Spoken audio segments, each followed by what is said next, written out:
is there a way that we end up turning meaningful things into meaningless stuff?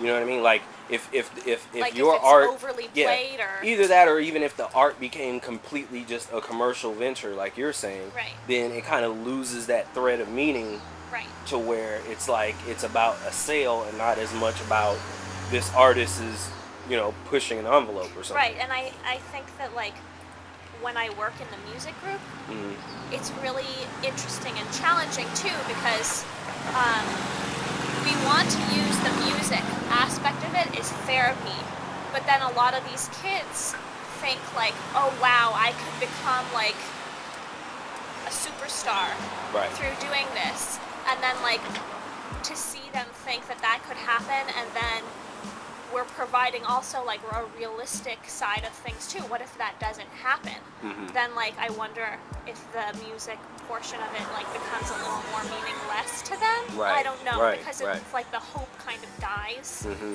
But then we want to instill into the students like it doesn't matter.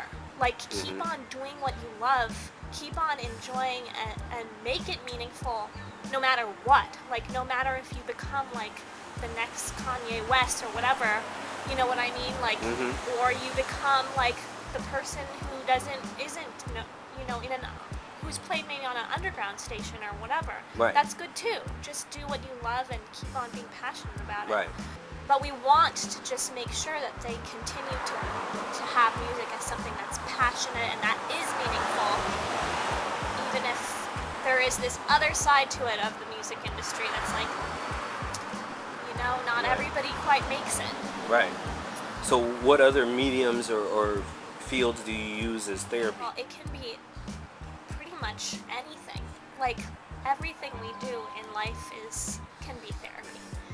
So I think, like for example, a lot of times we use games for some elementary school children, and even like traditional occupational therapy, and we continue to use it like different crafts, which are like kids have to really pay attention. It works on attention and focus, and it works on like making decision making and and socialization between a group. A lot of times we do it in groups.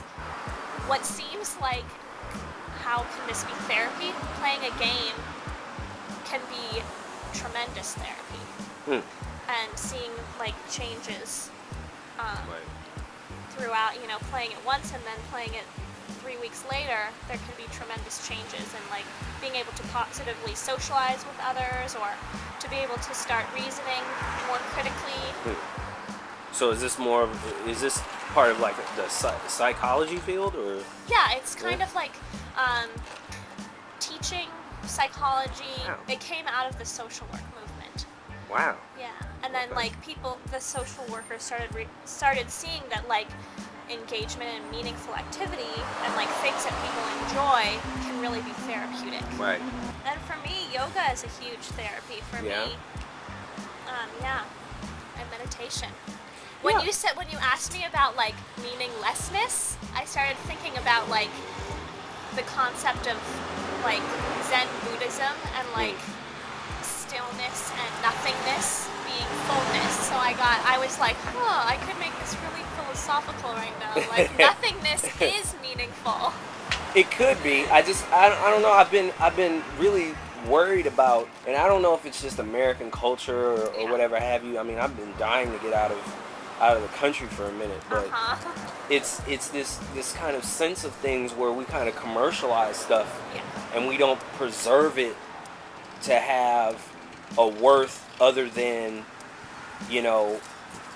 how can Saleable, is money, it saleable? Is it money? And can I get something out of it besides just being happy for a moment? You know what I mean? And Totally. I've had to kind of go back and forth on what am I going to do with this music thing if I don't become big from it? And it's like, right. I'm going to do it anyway. Right. I'm still going to be writing. I'm still going to probably be recording and probably going on stage. The problem is that it's a very kind of expensive habit, but at the same time, I love it too much. I know. So. I know, it's a dilemma. Yeah. Like, I thought I need to do, like, I love art and I love it so much, but I can't so difficult and like challenging to like keep on pushing so hard to try to like make myself like an art superstar. Right. So I thought, let me do something else that I love, and I can supplement my artwork this way. But like, I think also that's not an option for some artists. For some artists, it's like, I was born to be an artist, to be a musician, to be an actor, and like, that's what I want to do.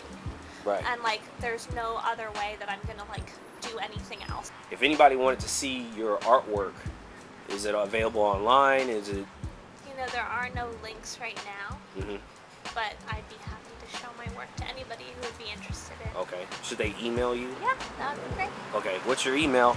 Cozy, Cozy